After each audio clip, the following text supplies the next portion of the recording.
누가복음 15장에 보면 돌아온 탕자의 비유가 나오는데요. 이 둘째 아들이 아버지에게 유산을 미리 달라라고 하면서 그 유산을 들고 집을 나가버리죠.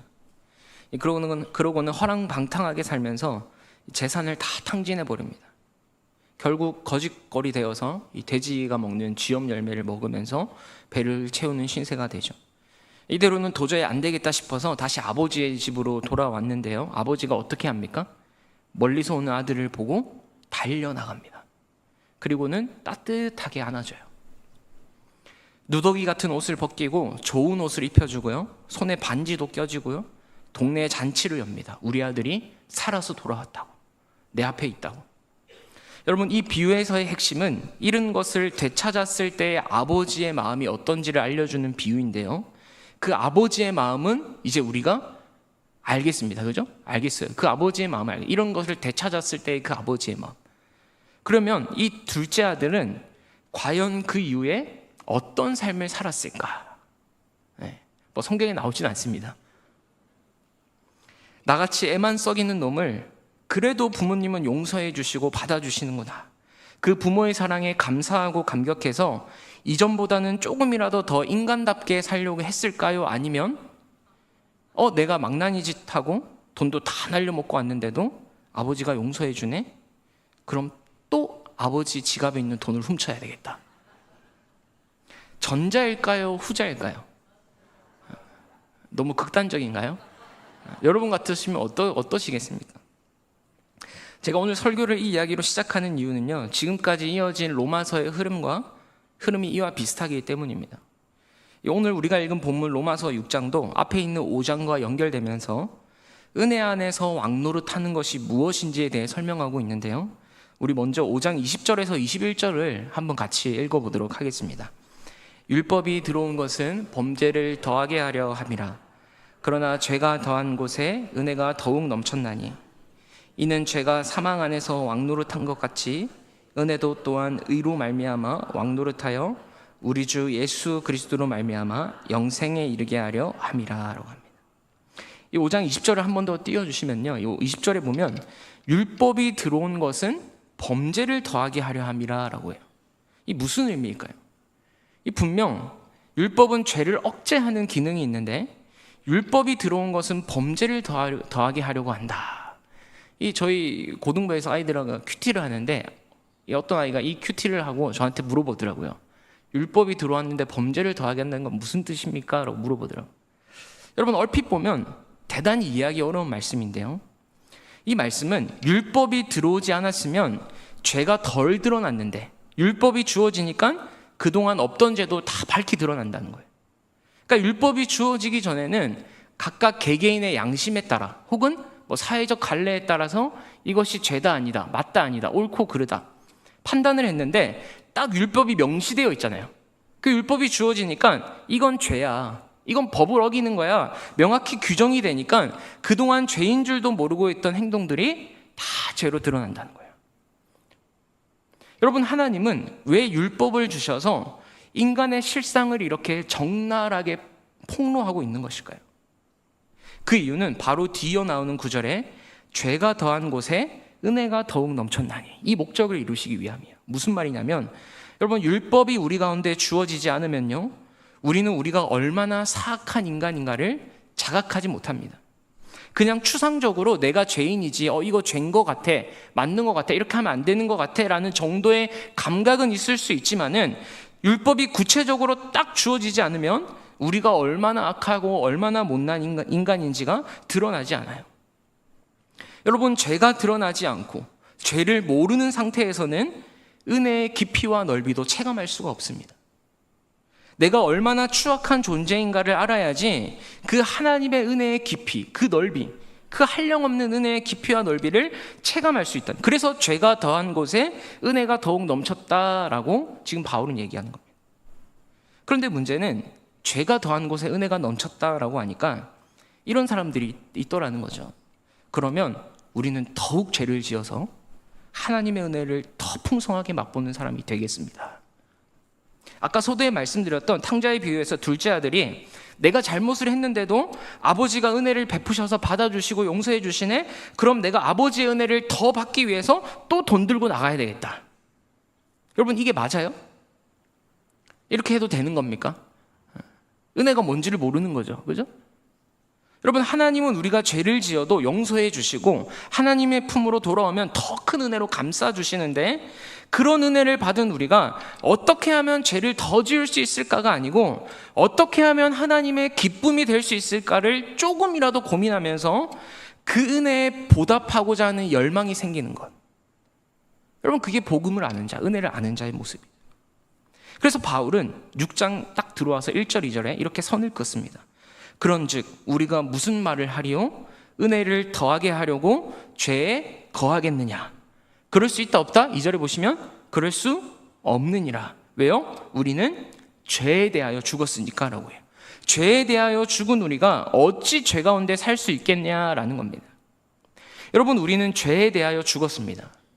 오늘 우리가 말씀에서 이 죄에 대해서 죽었다라는 게 뭔지를 여러분 명확하게 알고 가시면은 오늘은 성공한 겁니다.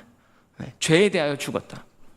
여러분, 오늘 본문 11절에도 보시면요, 이와 같이 너희도 너희 자신을 죄에 대하여는 죽은 자요, 죽은 자로 여기라 라고 합니다. 여기 나오는 죄에 대하여는 죽은 자요 할 때의 죽은 자요가 헬라어 원문으로 보면요, 동사가 아니라 형용사로 나와 있어요.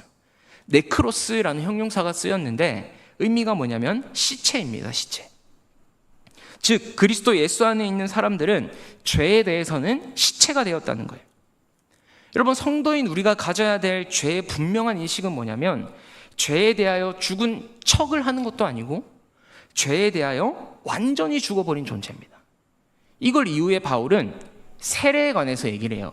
세례로 이걸 표현합니다. 예수님과 합하여 죽은 우리가 함께 장사되었다. 그러니까 여러분, 세례의 의미가 보통 우리는 죄를 씻는 거다라고 생각하잖아요. 맞는 말인데 사실은 이 바울이 말한 오늘 로마서에 얘기한 걸 보면 죄를 씻는 정도가 아니라 그냥 아예 죄에 대해서 죽은 겁니다. 그게 세례의 의미예요. 여러분, 그러면 죄에 대해서 죽었다라는 게 뭐냐? 이 로마서 6장 6절, 우리 오늘 본문 앞절 말씀인데 함께 같이 읽어보시겠습니다. 우리가 알거니와 우리의 옛사람이 예수와 함께 십자가에 못 박힌 것은 죄의 몸이 죽어 다시는 우리가 죄에게 종노릇하지 아니하려 함이니. 여기 보시면 우리의 옛사람이 예수와 함께 십자가에 못 박혔대요. 즉 예수님을 믿기 전에 옛사람인 나는 완전히 죽었다는 겁니다.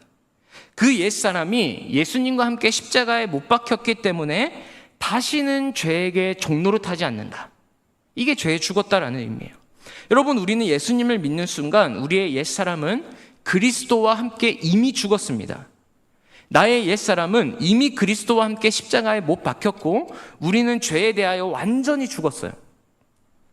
그래서 이제 더 이상 죄가 나를 지배하지 못합니다. 예전에는 죄를 지으면 짓는 대로 죄에 질질 끌려다녔어요. 그런데 이제는 우리가 죄에게 종노릇하지 않습니다. 죄의 지배력, 죄의 영향력에서 완전히 벗어났다는 거예요.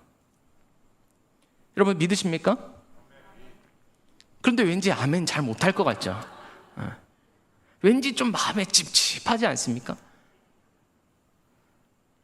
여러분, 죄에 대해서 죽었다라고 했는데 죄의 지배력과 영향력에서 완전히 벗어났다고 했는데 나는 여전히 죄 짓고 싶은 마음이 생긴다 안 생긴다? 생긴다. 실제로 죄를 짓는다 안 짓는다? 짓는다. 제가 단언컨대 이번 한 주간도 여러분들은 죄를 지었습니다. 다들 나는 안 그럴 것처럼 막 숨기고 앉아 계시는데 저도 그렇고 여러분들도 그렇고 생각으로든 마음으로든 행동으로든 죄를 지었어요. 아니, 목사님 분명 죄에 대해서 완전히 죽었다면서요. 더 이상 우리가 죄에게 종노릇하지 않는다면서요. 근데 왜 현실은 죄를 지으려는 마음이 자꾸 생기고 실제로 죄를 짓는 겁니까?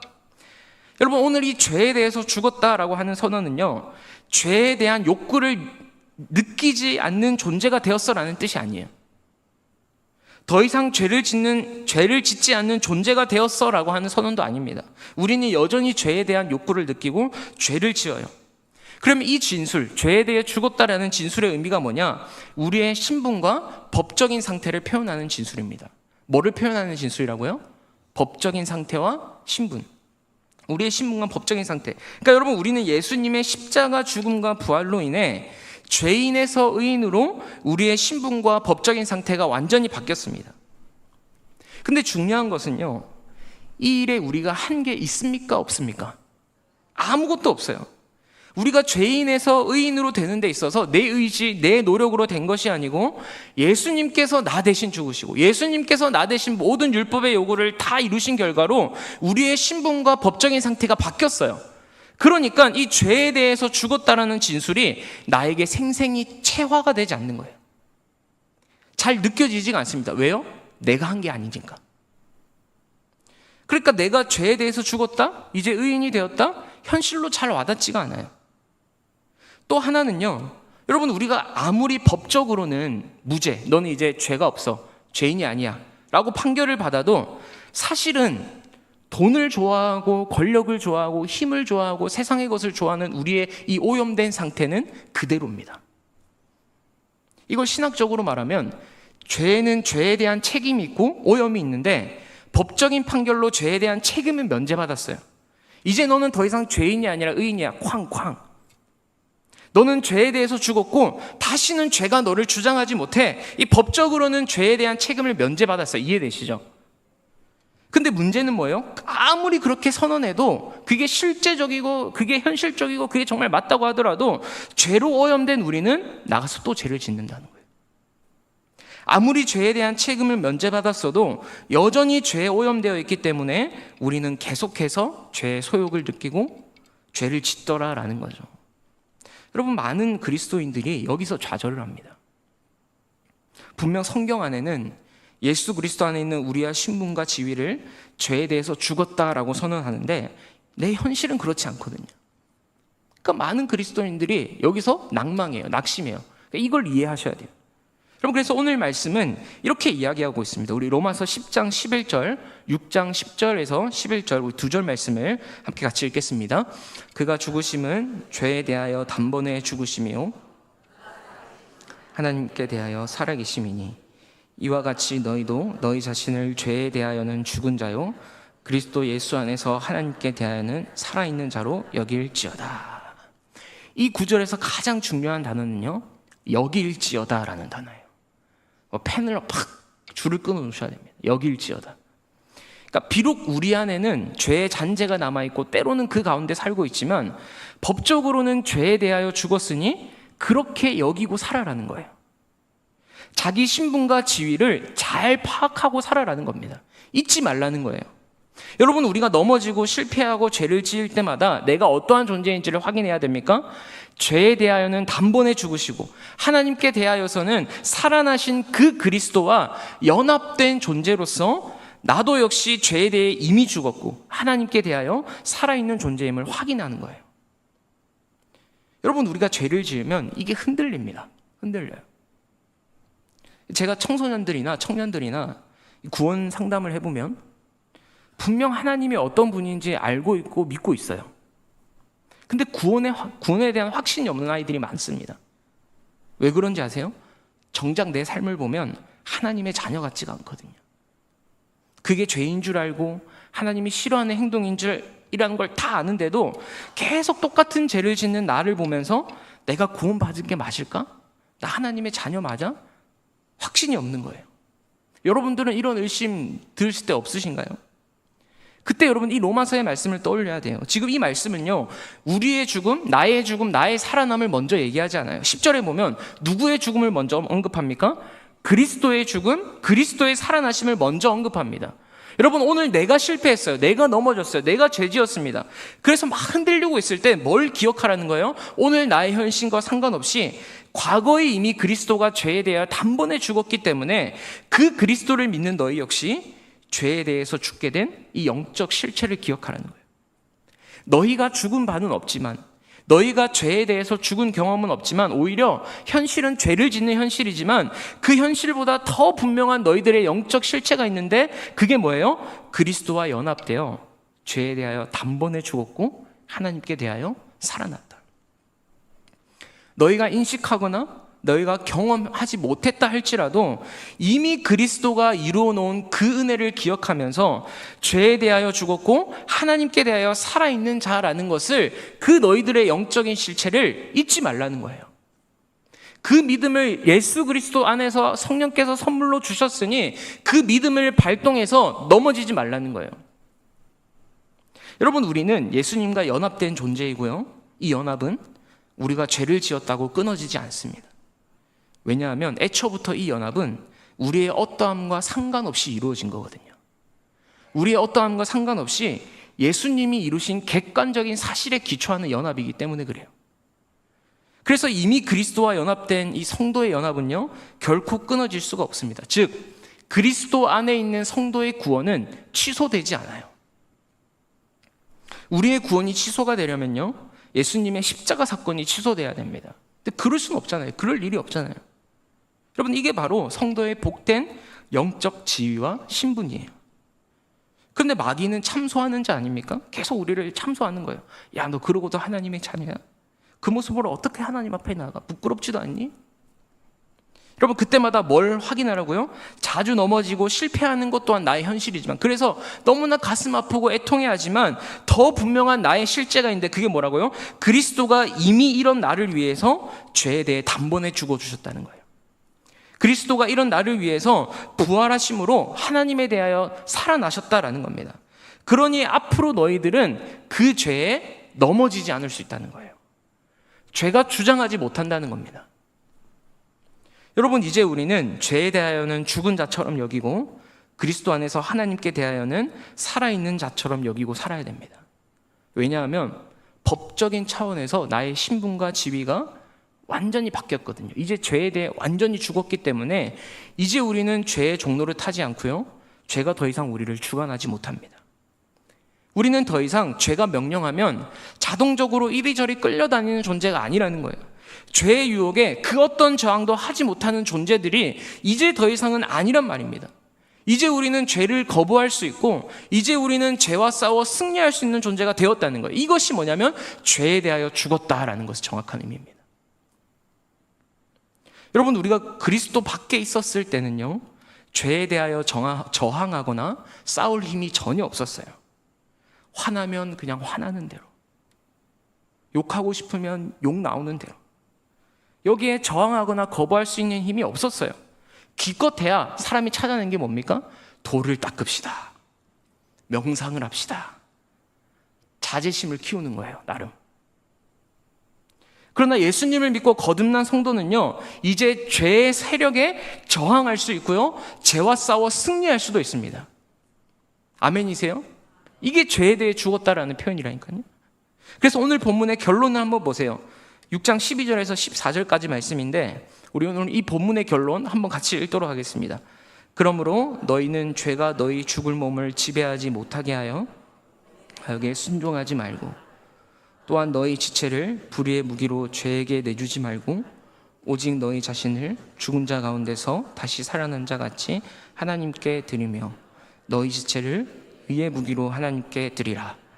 죄가 너희를 주장하지 못하리니 이는 너희가 법 아래에 있지 아니하고 은혜 아래에 있음이라. 할렐루야. 여러분, 여기 보시면 첫 번째는 이제 너희가 죄에 대해 죽었으니 그 너희의 영적인 실체, 그걸 자각하는 자로서 어떻게 해야 되냐? 첫 번째는 죄가 너희 죽을 몸을 지배하지 못하게 하여 몸의 사욕에 순종하지 말라라고 얘기해요. 즉, 너희 몸을 죄의 몸이 되도록 방치하지 말라는 거예요. 아까 얘기했잖아요. 죄의 오염이 있기 때문에 그대로 놔두면 어떻게 돼요? 그 오염에 그냥 들어가는 거예요. 그러니까 그렇게 방치하지 말라는 겁니다, 우리의 몸을. 두 번째, 너희 지체를 불의의 무기로 죄에게 내주지 말고, 그죠? 그렇게 하지 말고 적극적으로 어떻게 더 하래요? 의의 무기로 하나님께 드려라. 너희의 몸을, 지체를. 그럼 지체가 뭐예요? 눈, 코, 입, 손, 발, 우리의 몸 아닙니까? 여러분, 우리의 이 몸이 죄에 순종하도록 방치하면 안 되고요, 계속해서 끊임없이 하나님께 드려야 됩니다. 여러분, 우리가 우리의 몸을 얼마나 아낍니까? 이 귀한 몸 다치면 어떡하지? 저 첫째가 어린이집 갔다 와서 여기 끌켜오고 꼬집혀오고 얼마나 마음 아픈지 몰라요. 또 우리도 그렇잖아요. 몸이 피곤하면 안 되는데 수요예배 짤까? 여러분, 그리고 온몸에 귀걸이 코걸이며 장신구란 장신구를 다 하면서 몸을 막 치장해요. 금목걸이, 금반지, 금팔찌, 막 두께도 이만해요. 여러분, 근데 우리가 이 몸을요, 하나님께 드리지는 않아요. 그러니까 죄에 죽었다라고 하는 이 선언이 현실로 와닿지 않는 거예요. 오히려 이 몸을 너무나 쉽게 죄에게 내어주고 있지는 않습니까? 방치하고 있지는 않으세요? 여러분, 나의 외적인 몸을 아끼고 치장하고 꾸미는 것만큼 하나님께 드려보세요. 내 시간, 내 물질, 내 에너지를 다른 곳에 쓰지 말고 하나님께 쓰고 하나님 안에 거하는 데 써야지 죄와 싸워 이길 수 있다니까요. 이제 우리는 그런 존재가 됐다니까요. 그러니까 계속 질 수도 있고 이제는 이길 수도 있는 존재가 됐다는 거예요. 근데 이기려면 하나님께 드려야 되는 거예요. 여러분, 우리가요, 이제 나는 죄에 대해서 죽었다, 하나님께 대하여 살아있는 자로 여겨야 된다, 그게 나의 영적인 실체다라는 걸 믿고 알고 확신하는데도 우리의 몸을 하나님 앞에 드린다? 쉽지 않습니다. 잘 드려지지가 않아요. 여러분들이 알고 믿고 확신해도 나의 몸을 실질적으로 하나님 앞에 드린다? 자동적으로 되는 게 아닙니다. 생각해 보세요. 술 끊어야지, 담배 끊어야지. 이 성령께서 역사하시면 끊어진다는 것을 알고 믿고 확신하는데도 잘 끊어지던가요? 이제 나도 하나님 앞에 말씀대로 좀 살아서 내 삶에 성령의 열매가 풍성히 맺혔으면 좋겠어. 알고 믿고 결단하는데도 잘 안 되잖아요. 주일날 말씀을 듣고 그 말씀에 아멘 하고 은혜 받고 돌아가지만 막상 집 가면 어때요? 부부싸움을 합니다. 그러니까 우리가 알고 믿고 확신해도요, 이게 행동으로 이어지지 않는다는 거예요. 제가 말하고 싶은 거는, 여러분, 보통 주일날 은혜 받으면 한 며칠 효과 있습니까? 몇 시간인가요? 몇 분? 은혜 이 유효기간이 얼마나 돼요? 솔직히 하루 지나면 설교 제목도 기억이 안 납니다. 근데 중요한 거는 설교한 저도 기억이 안 나요. 여러분, 제임스 스미스라는 신학자가 쓴 하나님 나라를 욕망하라라는 책이 있어요. 근데 이 책에 보면 이 저자가 뭐라고 얘기하냐면, 인간에 대해서, 인간은 생각하는 존재가 아니라 욕망하는 존재다. 생각하는 존재가 아니라 사랑하는 존재다, 이렇게 얘기합니다. 여러분, 지금까지 수많은 철학자들이 합리주의, 이성주의 하면서 인간의 이성을 얼마나 위대하게 여겼어요. 유명한 합리주의의 철학자인 데카르트가 이렇게 말했습니다. 나는 생각한다, 고로 나는 존재한다. 인간의 존재 근거를 생각하는 나, 이성의 근거를 두고 끊임없이 비판적인 사고와 자기 성찰을 하라는 거예요. 근데 이 제임스 스미스라는 신학자는요, 인간은 생각하는 존재가 아니라 사랑하는 존재래요. 욕망하는 존재래요. 즉, 우리가 무엇을 사랑하고 무엇을 욕망하느냐에 따라서 삶이 달라진다는 겁니다. 여러분, 인간은요, 아는 대로 행하는 존재가 아니라 원하고 갈망하고 사랑하고 욕망하는 바를 행하는 존재예요. 이 책의 그게 핵심입니다. 내가 머리로 안다고 해서 그걸 행동으로 옮길 수 있는 존재가 아니라 우리의 갈망이 우리의 삶의 방향을 결정하고요, 우리의 욕망이 우리의 삶을 변화시킨대요. 그러니 안다고 해서, 확신한다고 해서 바뀌는 게 아니에요. 나는 죄에 대해서 죽었고 죄가 나를 주장하지 못해, 이걸 안다고 해서 죄를 안 짓는 게 아니라고요. 알아도 계속 죄를 짓잖아요. 왜? 내가 욕망하는 바가 바뀌지 않았거든요. 내가 사랑하고 갈망하는 것이 여전히 돈이고 세상이고 힘이거든요. 이 어린 왕자라는 책을 보면 이런 문장이 나옵니다. 앞에 화면에도 한번 띄워주시겠어요? 배를 만들고 싶을 때는 사람들에게 목재를 모으라고 다그치며 과제와 일거리를 할당하지 말고 다만 먼 바다에 대한 그리움과 갈망을 일깨우라. 그러면 배를 만든대요. 보통 사람들은 목재를 가져와라, 잘라라, 붙여라, 과제와 일거리를 주잖아요. 근데 그러지 말고 그 안에 먼 바다에 대한 그리움과 갈망을 일깨우라는 거예요. 그러면 배를 만들어라고 하지 않아도 알아서 배를 만든다는 겁니다. 그러니까 비전을 심어주고 그 비전에 대한 욕망이 행동을 하게끔 만든다는 거예요. 여러분, 그러면 이 욕망이 어떻게 형성되느냐? 그 책에 보면요, 지속적인 반복과 습관을 통해서 형성된대요. 내가 이거 하고 싶어, 이거 해야 돼 라는 욕망이 우리가 무슨 생각을 하고 있는가를 통해서 형성되는 게 아니라 지금 내가 무엇을 하고 있고 무엇을 반복하고 있느냐에 따라서 욕망이 형성되어진대요. 여러분 한번 예를 들어 볼게요. 아침에 자다가 딱 깼을 때 제일 먼저 하는 게 뭡니까? 제일 먼저 하는 게 뭐예요? 저희 요즘 청소년한테 물어보면요, 다 핸드폰 보는 겁니다. 딱 아침에 일어나자마자 핸드폰, 스마트폰을 딱 켜요. 제 아내도요, 항상 침대에 이제 불 끄고 자자고 딱 침대에 딱 잠들면요, 딱 잠들기 전에 뭘 하냐면 쿠팡이 들어와요. 쇼핑을 합니다. 항상 잠들기 전에. 여보 안 자고 뭐해? 이러면 내일 애기들 뭐 살 거, 내일 뭐 먹을 거. 여기서 쿠팡 하루 만에 오잖아요. 그걸 막 이렇게 주문하는 거예요. 좋아요도 누르고 하트도 누르고 장바구니에 담고. 여러분 이게요, 우리가 의식하지 못하는 순간에 우리의 욕망을 형성하는 거예요. 핸드폰으로 계속 가방만 뚫어져라 쳐다보는데 그게 안 사고 싶겠냐고요. 응? 가방 요즘 SNS 다 알고리즘 뜨잖아요. 가방 한번 가방 보기 시작하면 가방 얼마, 저기 뭐 전국에 있는 가방 다 나오는 것 같아요. 안 사고 싶겠냐고요. 여러분 그러면 우리 안에 거룩한 욕망, 거룩한 갈망이 형성되려면 어떻게 해야 되겠습니까? 내가 죄에 대해서 죽었다라는 사실을 알고 있다고 해도 아무 소용이 없다니까요. 이미 아시잖아요. 그러니까 삶의 구체적인 영역에서 나의 몸, 이 나의 지체를 의의 무기로 실제로 드려야 됩니다. 끊임없이 은혜 받는 자리에 나오고 끊임없이 기도의 자리에 나와서 나의 이 몸을 하나님께 드려야 돼요. 나의 시간과 물질을 하나님께 드려야 돼요. 그렇지 않으면 변화는 없습니다. 여전히 똑같은 죄를 짓고 있는 나를 보게 될 거예요. 여러분 우리 안에 거룩한 욕망이 형성되어지기를 축복합니다. 우리의 심령에 거룩한 갈망과 거룩한 소원이 자리 잡기를 소망합니다. 근데 이건 있잖아요, 습관이라는 길을 통해 형성이 된다는 거예요. 여러분 청소년 아이들이 이 사고를 치면 소년원이라는 곳을 갑니다. 거기서 교정 프로그램이라고 해서 뭐 독서도 시키고 기술도 가르치고 뭐 여러 가지를 하는데 그 중에서 재범률을 확실하게 떨어뜨리는 프로그램이 있는데요. 그게 과학적으로도 이렇게 막 요새 막 나오더라고요. 이게 뭐냐면 제과제빵이래요. 제과제빵. 빵을 만드는 거, 쿠키를 만드는 거.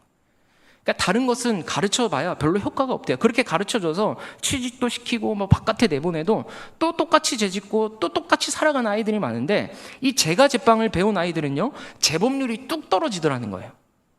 그 이유가 뭔가 하니까 이 제과제빵은 딱 정해진 레시피가 있어요. 그래서 반죽을 하면 2시간 뒤에 오븐에 넣고 익으면 뭘 뿌리고 넣고 체계적인 규칙과 순서가 있잖아요. 이게 몸에 배어서 아이들의 삶의 습관도 바꾸더라는 거예요. 그러니까 건강도, 생각도 건강해지더라는 거예요. 여러분 안에 정말 말씀대로 살고 싶은 그 갈망, 그 소원, 그 욕망이 우리 안에 진짜 있습니까? 여러분 그러면 거룩한 습관부터 형성하셔야 돼요. 그걸 하지 않고는 절대 죄에 대하여 죽었다라고 하는 이 진술이 우리의 삶의 실제가 되지 않습니다. 여러분 알랭드 보통이라고 하는 프랑스의 유명한 대중작가가 자신의 책에 기독교를 어떻게 평가했냐면요, 이렇게 평가했습니다. 기독교는 시시한 것을 2000년 동안이나 반복하는 종교다. 이 사람이 불신자예요. 근데 자기가 볼 때 기독교는 2000년 동안 시시하고 아무것도 아닌 것 같고 세상살이에 아무런 도움도 안 되는 것을 반복하는 종교가 기독교인데, 그게 기독교를 위대하게 했고 그것이 기독교를 오늘 이 순간까지 지켜냈다는 거예요. 그게 뭡니까? 성탄절, 부활절, 예배예요. 예배. 이 기독교인들 보니까 교회만 오면 첫날 만날 손들고 찬양하고 주여 주여 부르짖어요. 일주일에 한 번도 모자라서 수요일 금요일도 옵니다. 그것도 모자라서 매일 새벽 기도까지 늘 하나님 말씀을 듣고 묵상해요. 이게 세상 사는데 무슨 도움이 되겠냐고요. 차라리 주식 투자하는 법, 비트코인 잘하는 법, 이런 거면 몰라. 그러나 이 작은 습관들, 아무것도 아닌 것 같은 이 행동들이 반복되어지는 것이 기독교를 영광스럽게 하고 기독교를 기독교되게 만들었다라는 겁니다. 불신자가 그렇게 본 거예요. 여러분, 우리가 세상에 나가서 죄와 싸워 승리하는 주님의 군사가 되어야 되는데, 그러기 위해서는 하나님을 욕망해야 됩니다. 하나님 나라를 욕망해야 돼요. 근데 이 욕망이 하루아침에 생기는 게 아닙니다. 처음 하나님 만났을 때 막 회복됐을 때 잠깐 생길 수 있어요. 근데 지속되려면 거룩한 습관이 형성이 돼야 돼요. 생각해 보세요. 일주일 내도록 성경 한 장 안 읽으면서 어떻게 하나님 욕망할 수 있겠어요? 하나님 앞에 엎드려 하루에 5분 10분도 기도를 안 하면서 어떻게 하나님 나라를 위해 살 수 있겠어요? 못 살아요. 우리 안에 자리 잡고 있는 죄의 세력들이 끊임없이 우리를 끌고 다니지 그렇게 살 수가 없습니다. 여러분, 우리의 몸을 불의의 무기로 죄에게 내어주지 말고 의의 무기로 하나님께 드리시길 축복합니다. 우리가 보는 거, 듣는 거, 말하는 거, 느끼는 거, 손발로 움직이는 모든 것이 하나님을 향할 수 있도록 거룩한 습관을 만들어 봅시다. 이러한 사소하고 별것 아닌 것을 끊임없이 반복할 때에 마침내 우리의 심령 속에 하나님을 욕망하는 자가 되어서 죄에 대해서 죽었다라고 하는 이 진술이 우리의 삶에 현실이 되어지길 주님의 이름으로 축복합니다. 기도하겠습니다. 하나님, 오늘 이 로마서의 말씀을 통해 우리가 법적으로는 우리의 신분과 지위 상태로는 죄에 대하여 죽었다. 그리스도가 죄에 대하여 죽었고 하나님께 살아났듯이 그 그리스도와 연합한 우리도 죄에 대하여 죽었고 하나님께 대하여 살아있는 자로 여길지어다 말씀합니다. 하나님, 우리의 이 영적인 실체를 늘 기억하며 넘어지는 순간에도 쓰러지는 순간에도 이 우리의 영적인 실체를 기억하며 하나님 앞에 믿음으로 나아갈 수 있는 우리들 되게 하여 주시옵소서. 하나님, 그러기 위해서 우리의 몸을, 우리의 이 지체를 불의의 무기로 죄에게 내주지 말고 의의 무기로 하나님께 드릴 수 있는 우리 성도님들 될 수 있도록 도와주시고, 우리 안에 거룩한 소원, 거룩한 열망, 거룩한 갈망이 생겨서 하나님을 영화롭게 하고 하나님을 욕망하며 우리의 삶 속에서 그 습관과 우리의 모든 행동들이 하나님을 향하고 하나님께 집중되어질 수 있는 우리의 삶이 되어질 수 있도록 인도하여 주시옵소서. 예수님 이름으로 기도합니다. 아멘.